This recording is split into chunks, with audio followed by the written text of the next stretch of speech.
Non, ce n'était pas le radeau de la Méduse, ce bateau, qu'on se le dise au fond des ports, dise au fond des ports.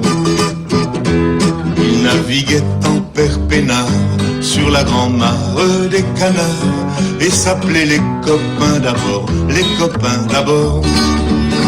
Ces fluctuates, nec mergiture, c'était pas de la littérature, n'en déplaise aux jeteurs de sorts, aux jeteurs de sorts.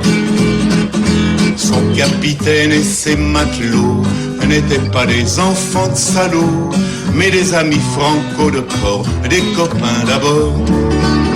C'était pas des amis de luxe, des petits castors et pollux, des gens de Sodome et Gomorre, Sodome et Gomorre. C'était pas des amis choisis par Montaigne et la Boétie. Sur le ventre ils se tapaient fort, les copains d'abord. C'était pas des anges non plus, l'évangile, il l'avait pas lu, mais il s'aimait toute voix de dehors, toute voix de dehors.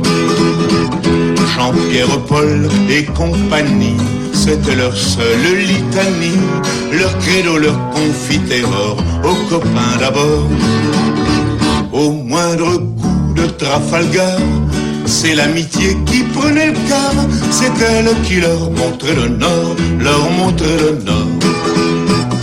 Et quand ils étaient en détresse, leurs bras lançaient des SOS, on aurait dit des sémaphores, les copains d'abord.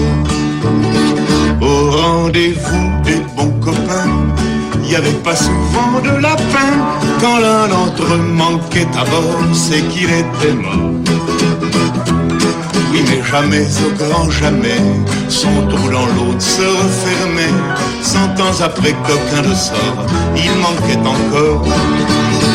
Des bateaux, j'en ai pris beaucoup, mais le seul qui ait tenu le coup, qui n'est jamais viré de bord, mais viré de bord, naviguait en père peinard sur la grand-mare des canards et s'appelait les copains d'abord, les copains d'abord.